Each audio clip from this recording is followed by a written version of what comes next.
As an independent artist, or not even as an independent artist, no, no. Now we definitely got to talk about the local scene because I got a call from an artist earlier today, and I'm sure it was about creating a music video. Which, let me put this on record. I'm not against being able to feed my children and taking your money to shoot a music video. But I do challenge artists in, do you really need a music video right now? In 2025, and the shape and the face of hip hop and the marketing spectrum with social media, is a music video the thing that you need first? My answer to that would be no. The first thing an artist needs, from my opinion, is a plan, is a strategic marketing plan that builds up to said music video. Because what is the music video?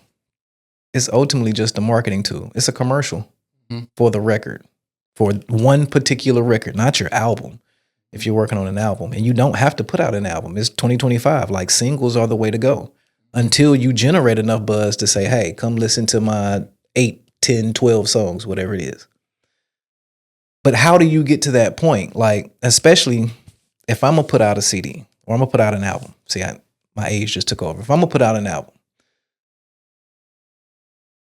I haven't released music in a long time. So why do I think just because I now drop this music video that I'm gonna generate 10 million streams to it, and that's gonna turn into touring dates, merch sales, record sales? It's not, in my opinion, it's not, without first having a foundation.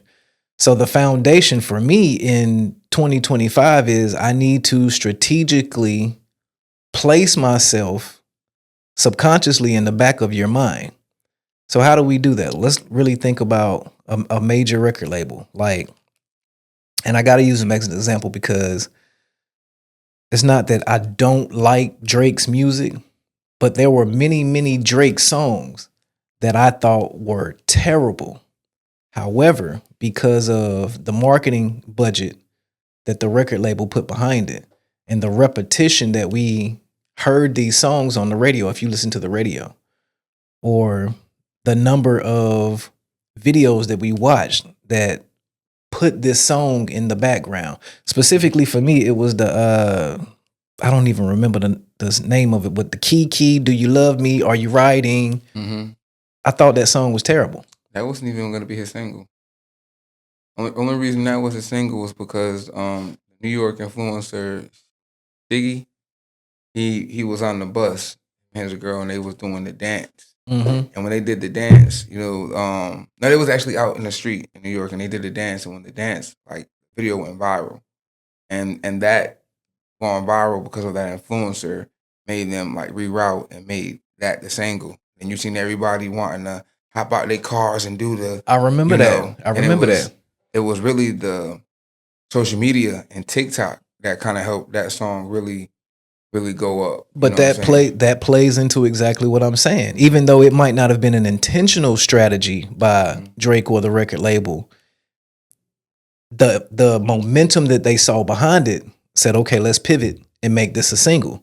And then I don't remember what album that was, but I'm sure he generated numbers off of that album because of this song that ultimately, me as a fan, and I'm pretty sure I'm not the only one that said this record is trash.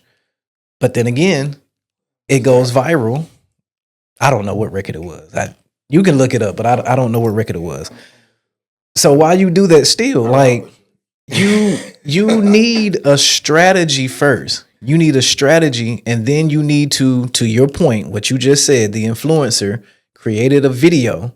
They made a piece of content that went viral. For us as independent artists, in order to get your song heard, you probably need 20 to 30 pieces of content before you even drop this record. 33. 33? You need 33 pieces of content. For every single, there's 33 pieces of content. I don't doubt that. I don't doubt that, because you figure out of those 33 pieces of content, what is the one that's gonna make me want to go and now stream your song, listen to your song? And now we think about like the law of averages. It's 33 pieces of content. Only you're gonna average probably 10%. So it was only 2 to 3 videos of that 33 that we saw that actually made a person say, okay, let me go look this up. Now, for me in the Lil Wayne situation, Wayne's popularity and his already established career, it only took one piece of content for me to spark my interest. Mm-hmm. But it could be the same for a new artist. They put a major budget into. I'm gonna make sure. What's my Afro beats lady? Tyler, Yeah. the Water song. Uh-huh. Okay, that record was out for a few years before it hit over here, and now once it hits here, and this is the new wave. Afrobeats is the current sound that they're playing on the radio. An American, I don't remember what label it was, but they went and put like a $4 or $5 million budget behind that song to make it, and now she wins a Grammy for it. I believe. Somebody can check me on that as well, but I believe she won a Grammy for that record.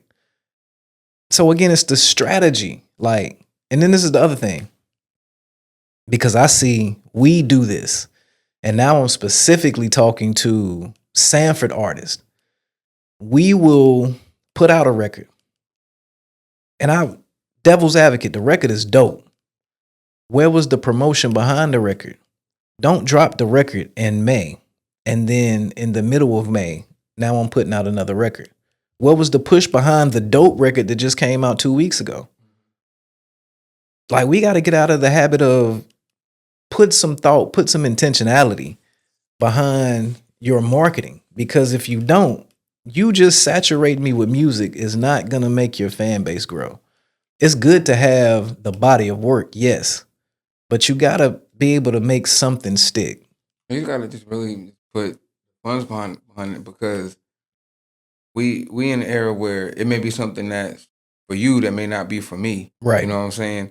One of the formulas that I've seen, and I think a lot of North Carolina artists tried to mimic it, but they didn't really do it to the same effect, was the formula of the baby.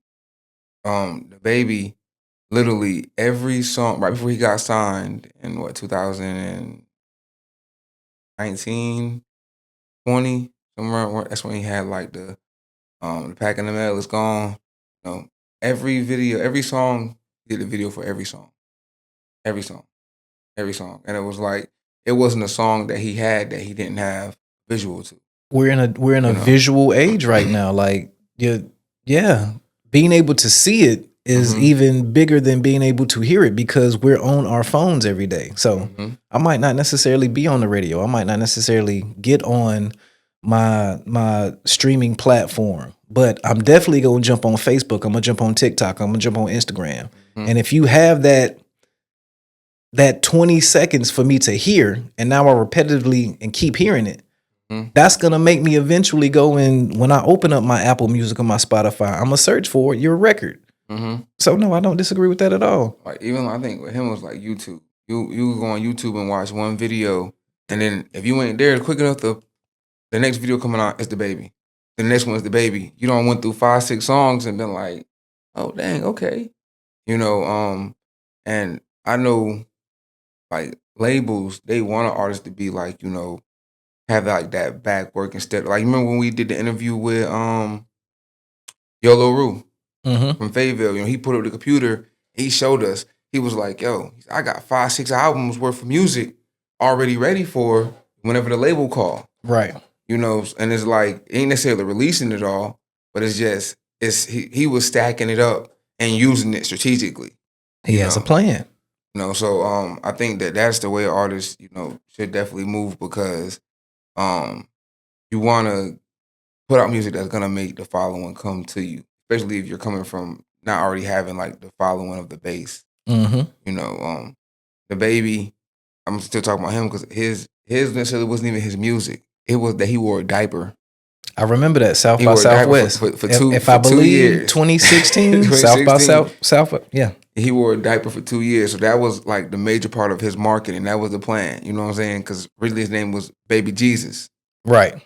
You know, when he ended up, dropping the Jesus, just going by the baby. Mm-hmm. You know, that was just a part of like the marketing. But before we get too far gone, because I know he's talking about Wayne, right? I want to segue and what you said about that song that In My Feelings was on the album, the Drake album. You gotta go back and listen to the album. That was the Scorpion album. That was the two-sided album that Drake had. One was actual like hip hop, and this is probably like the last album that we can hear Drake really like rapping. Even though he did the Scary Hours, but like really rapping, and then he switched over into the R&B. This is to me Drake's last fire album. All the other ones has been on the dumbed down, trying to catch the modern day wave. You can listen to it and hear like he got Lil Yachty writing for him and whatnot.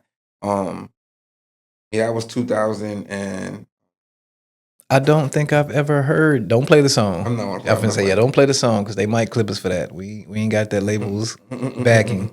But I can honestly say, I can't tell you the last time I listened to a full Drake project. Yeah, 2018. But I do remember the Scorpion album. Yeah, this right here is literally to me. I think it was his last album on Cash Money. 'Cause after that, whenever Wayne got out of his deal from being under Cash Money, originally Drake and Nicki was still on Cash Money, and once they fulfilled like their contract, they both, they're just under Universal. got you. Yeah, man, go back. You gotta go back and listen to the Scorpion album, man. My cousin gonna watch this. He's gonna clip this clip out. He, I'm a Drake lover. Hey, we like who we like. I never said Drake made bad music. I just said I didn't like that song. I thought it was trash. I have never said Drake made bad music. Drake has made a lot of good songs. I have listened to a lot of Drake's music. But I definitely agree with you that for relevance, sometimes we jump on waves. I need to catch this fad. I have an established fan base. And this will allow me to, quote unquote, put out a trash record just to stay relevant, to stay in front of you until I get back to my next big hit. I think we always got to listen to the music objectively anyway, because when you see the machine behind it and they constantly pushing it, it's a lot of programming going into that. True indeed. You could not like a song, but as soon as you hop in the car, every hour on the top of the hour, here go the song again. Like it's 15 other songs we could have heard that was new. If they don't know, radio programming, there is a top 40. This is a real thing. There's a top 40, but then you have 12 popular songs that they play in rotation every single hour. Yeah, I remember I was in Connecticut when, speaking of Drake, the One Dance song, whenever that song came out, by the time I was in Connecticut for maybe like 3 or 4 days, by the time I came back, I did not want to hear that song. They played it every radio station, Hot 97, the Connecticut radio stations. Every time I turned, I could turn the station from one station because that song's on. As soon as I get to the other one, the same song's on or it's about to come on. It's the same thing here. Yeah. It is the exact same thing here. Once they catch that popular song, if you listen to the radio, yeah, you will hate it. You will absolutely hate it because they're going to wear out whatever the new trendy song is. That's why you can't listen to the radio because I'm not even going to say it. Yeah, we've talked about this in the past. Yeah, I'm not even going to say it. But it's, moving on. But yeah, it's a strategy. Like, the music video was good. I definitely love shooting music videos. I want to shoot your music video. I just think a deeper conversation needs to be had before you get to the point of a music video.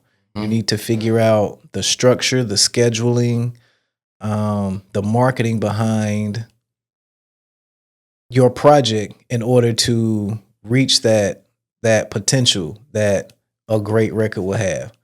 Because really, it's not a great record. It's a great idea until you get everybody else to believe that it's a great record. So I think that before artists should segue into wanting to do like videos or anything like that, you should go and sit down with somebody and get a consultation done. Even with Trell, you should come in and sit down with him and be like, "Hey, I got this song. I got a few ideas. How much for me to have a consultation with you?" And then y'all can sit down. Y'all can do the consultation, and y'all can talk about everything. You can give them advice, and then if it makes sense, y'all can come up with a treatment. I think that's the wave that we got to start moving. We got to start moving like with you got to be more than just an artist. You got to be a brand. You Facts. know, it's like your artist name, that's a brand. Everything should be, you know what I'm saying, really LLC, EIN, all that type of stuff like that. And when you start moving according like that, you know, just structure yourself better. And I think you can see more elevation. That's just my opinion, you know. I don't agree. I don't disagree with that at all. And I'm gonna add to that, like, we have to change the mindset behind the music first of all, because I think in a lot of situations we're just looking to make music because we like to make music.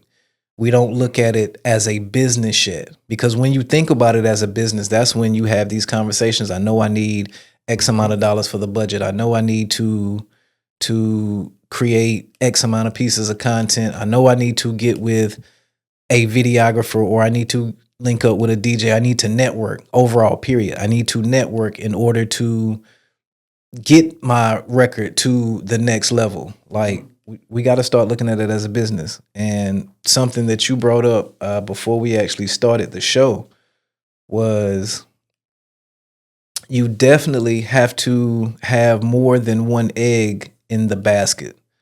Like we've heard many times, you need 7 sources of income, 7 streams of revenue.